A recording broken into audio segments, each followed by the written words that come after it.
හදවතේ වැහෙනා මේ දුක් චේතනා දැනෙනවා වේදනාවන් දවා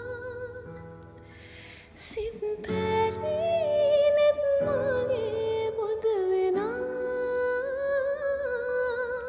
දුක් වැහි සංකාවෝ. කාලය ලස්සන මතක අපේ ජීවිතවලට එකතු කරනවා වගේම ඒ මතක කාලයත් එක්ක අතීතයට එකතු වෙද්දී ඇත්තටම හරියට දුක හිතෙනවා.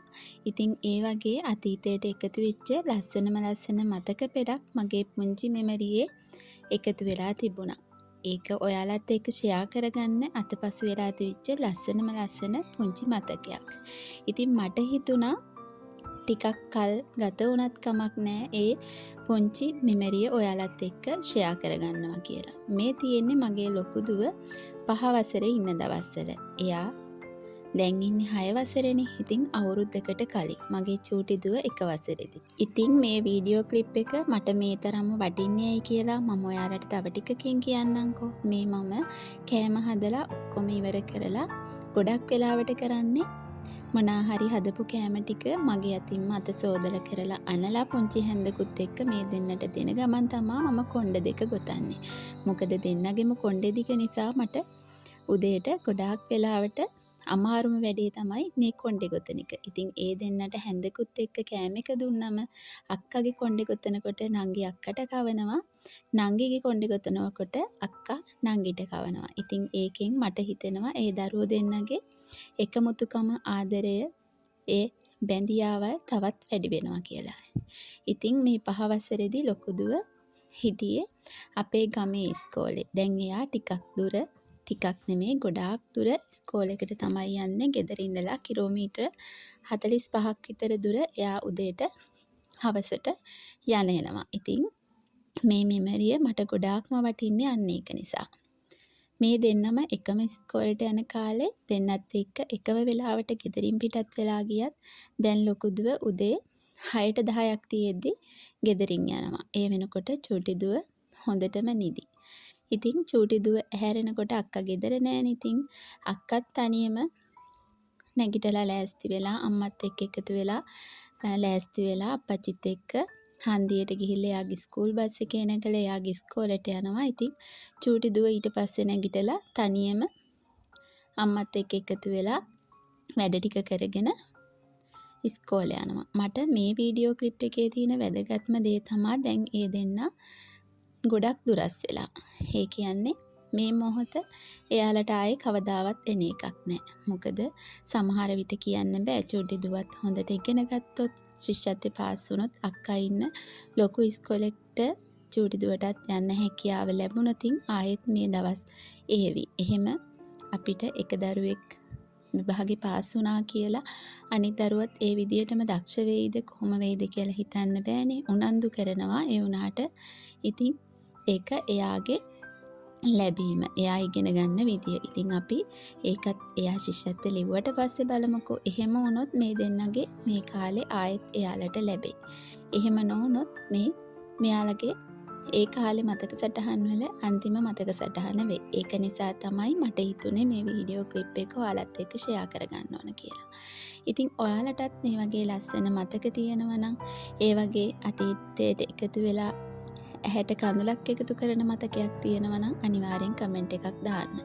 ඒ වගේම තමයි මේ වගේ මතක සටහන් ඒ දරුවන්ගෙන් ඈත් වෙන්න දෙන්න එපා. මොකද ඒ දරුවන්ට කවදා හරි මේ ලස්සන මතක ගොඩාක් සුන්දර අතීතයක මතක සටහන් වෙයි. ඉතින් චූටි දුවල දෙන්න ඉස්කෝලේ ගියාට පස්සේ ඒ කියන්නේ මේ ක්ලිප් එක ගත්තේ ගිය අවුරුද්දේනේ.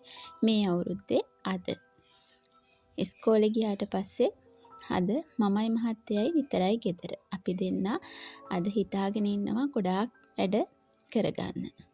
ඒ කියන්නේ ගොඩක් වෙලාවට අපි දෙන්නත් එක්ක අපිට තියෙන වැඩ රාජකාරී ටික කරගන්නේ දුවලා දෙන්න ඉස්කෝලේට ගියාට පස්සේ. ඉතින් මේ ඒ වගේ දවසක අපි දෙන්න දුවලා ඉස්කෝලේ ගියාට පස්සේ ලෑස්ති වෙලා පාරට ආවා අපේ ගෙදරට ඕන කරන එළවලු ටිකක් ගේන්න. ඇත්තටම අපි යන්න පිටත් උනේ පොලට හරි එහෙමත් නැත්නම් සම්පත් ෆුඩ් සිටියේ තියෙනවා එළවලු. එහෙම ගන්න හිතාගෙන. එහෙම යන අතරමඟ මෙන්න මේ පුංචි කඩේ දැකලා අපි නතර වුණා. මට මෙතනදී කියන්න ඕනම වුණේ මේ කඩේ ගොඩක් එළවලු ඒ කඩේ කරන මුදලාලිගේ කොරටුවෙන් ගත්ත ඒවා. අපි ගොඩක් වෙලාවට කරන්නේ සුපර් මාකට් එකකට ගිහිල්ලා ගොඩක් ලොකු ගණන් දීලා බෙහෙත් ගහපු එළවලු අරන් එන එක. මේ වගේ කඩ කීයක් නම් පහු කරගෙනද අපි ඒ වගේ ලොකු සුපර් මාකට් එකකට යන්නේ. ඒ ගිහිල්ලා යාළගේ ලයිට් බිල්, වතුර බිල්, කඩකුලි ඔක්කොම ගෙවලා තමයි අපි එළවලු ටික ගෙදර අරන් එන්නේ. ඉතින් අපි නිකමට හිතලා බැලුවොත් මේ වගේ මුදලාලි කෙනෙකුත් පුංචි බෙහෙත් ಜಾති මේ එළවලු වලට එකතු කරනවා වෙන්න පුළුවන්. හැබැයි සුපර් මාකට් එකේ තරම් වසවිස මේ වගේ පුංචි එළවලු කඩේක ඇත්තටම නැහැ. මේ බලන්නකෝ දෙල්, කෙසෙල් ගෙඩි, බතල මේ වගේ දේවල් ඇත්තටම ලොකු සුපර් මාකට් එකක නැති දේවල්නේ. බලන්නකෝ අන්නාසි. ඒ වගේම තමයි මේ වගේ පුංචි කඩේකට ගියාම ඒ කඩේ අපිට ලැබෙන ආදරේ. හිනහා වෙලා කතා කරලා අක්කේ අයියේ නංගි මල්ලි කියලා කතා කරන සුවද කතා කිරිල්ල ලොකු සුපර් මාකට් එකක ඇත්තටම නෑ නේද?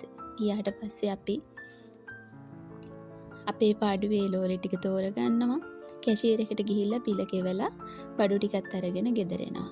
මේ වගේ තැනකදී ඇත්තටම තියෙන්නේ ඒ වගේ දේවල් නෙමෙයි මනුස්සකම පිරිච්ච ආදරණීය කතා බහක්.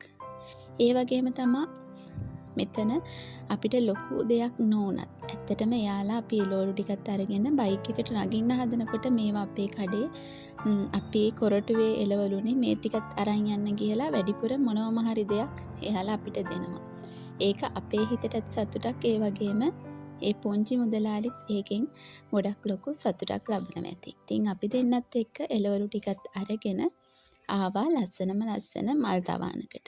මේ මල් තවාන ගැනත් කියන්නම ඕන. ඒ කියන්නේ අපි ගොඩාක් වෙලාවට යන්නේ ලොකු මල් තවාන් හොයාගෙනනේ. හැබැයි මෙතන තියෙන්නේ පුංචි මල් තවානක්. මා හිතේ පර්චස් එකකටත් අඩු ප්‍රමාණයක තමයි මේ මල් තවාන තියෙන්නේ. හැබැයි ලස්සන මල් ಜಾති ගොඩාක් තියෙනවා. ඉතින් ලොකු මල් තවානකට ගිහිල්ලා ගොඩක් මල් වර්ග වලින් එකක් තෝරගන්නවට වඩා මට ගොඩාක් ලේසි වුණා මේ වගේ පුංචි තවානක ලස්සන මල් ගොඩක් අතරින් පැලයක් දෙකක් තෝරගන්න එක. හැබැයි මම ආසාවෙන් ආවේ පිටෝනියා පැලයක් අරන් යන්න. පිටෝනියා පැලයක් නැති නිසා මම ලස්සන ජයබෙරා පැලයක් ගන්න අදහස් කරගත්තා. ඉතින් අපි බලමුකෝ මුලින්ම මෙතන තියෙන ලස්සන මල් වර්ග මොනවද කියලා. මල් වර්ග විතරක් නෙමෙයි එළවලු පැල, පෝර ಜಾති, මල් පෝච්චි හැම දෙයක්ම මේ පුංචි මල් තවානේ තිබුණා. මේ බලන්නකෝ මේ රෝස මල් කොච්චර ලස්සනද කියලා. ඉතින් ඒ වගේම තමයි ජයබෙරා පැලේ තෝරගනිද්දී මහත්තයා කිව්වා ඒ කියන්නේ මම ගන්න ගියේ මෙන්න මේ ලොකුම ලොකුවට මල් පිපිලා තියෙන ජයබෙරා පැලේ. මලක් පිපිලා ලොකු මලක් පිපිලා තියෙන ජයබෙරා පැලේ. හැබැයි මහත්තයා කිව්වා ඔයා ඕක ගන්න එපා මේ පුංචි පොට්ටුව තියෙන මල් පැලේ අරගන්න කියලා. මෙන්න මේ මෙතන තියෙන ජයබෙරා පැල දෙකෙන් මේ මල පිපිලා තියෙන එක ගන්න එපා මේ පොට්ටුව තියෙන පැලේ ගන්න කියලා තමයි මහත්තයා කිව්වේ.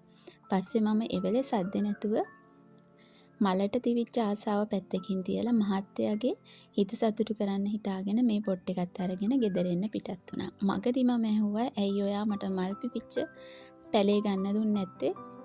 මේ පොට්ටුව තියෙන එක මොකටද කියලා. ඉතින් මහත්තයා කියනවා මල් පිපිච්ච පැලේ ගෙදර අරන් ගිහින් දවස් දෙකක් යනකොට මල පර වෙනවලු. ඉතින් මේ මල් පොට්ටුව තියෙන එක හෙට අනිද්දා වෙනකොට පිපිලා දවස් 4-5ක් ලස්සනට අපේ මිදුලේ තියවිලු. ඉතින් ඇත්තටම ඒක ඇත්තනේ නේද? ඒ වගේ අපි නොහිතන පුංචි දේවල් ගොඩාක් අපේ ජීවිතවලට එකතු කරන්න යාලට පුළුවන්. අපි දුරදිග නොබැලුවට එයාලා ගොඩාක් දුරදිග බලලා තමයි තීරණ ගන්නෙ. ඒකනේ අපේ පවුල් වලට එයාලා ගොඩක් ශක්තියක් වෙන්නේ. ඉතින් ඔන්නෝම තමයි අපේ එදා දවස ගත වුනේ. අද වීඩියෝ එකෙන් ඔයාලට මොනවාම හරි දෙයක් ගන්න මොනවා හරි ප්‍රයෝජනයක් වුණා නම් ඒ වගේම තව කෙනෙක්ට හරි ප්‍රයෝජනයක් වේවි කියලා හිතෙනවා නම් අනිවාර්යයෙන්ම ෂෙයා කරන්න. ඒ වගේම තමයි ඔයාගේ අදහස කමෙන්ට් එකක් විදියට එකතු කරගෙන යන්නත් අමතක කරන්න එපා. ලයික් එකක් දාලා තවමත් මගේ පුංචි channel එක subscribe කරලා නැත්නම් subscribe කරලා දිගටම මාත් එක්ක එකතු වෙලා ඉන්න කියලාත් ඉතාමත් ආදරයෙන් ඉල්ලනවා. මගේ පහුගිය වීඩියෝත් බලලා මා එක්ක දිගටම එකතු වෙලා ඉන්න කියලා ආදරයෙන් ඉල්ලන ගමන් අදට මේ පුංචි වීඩියෝ එකකින් ගිහින් එන්නම්. ඔයාලා හැමෝටම තෙරුවන් සරණයි.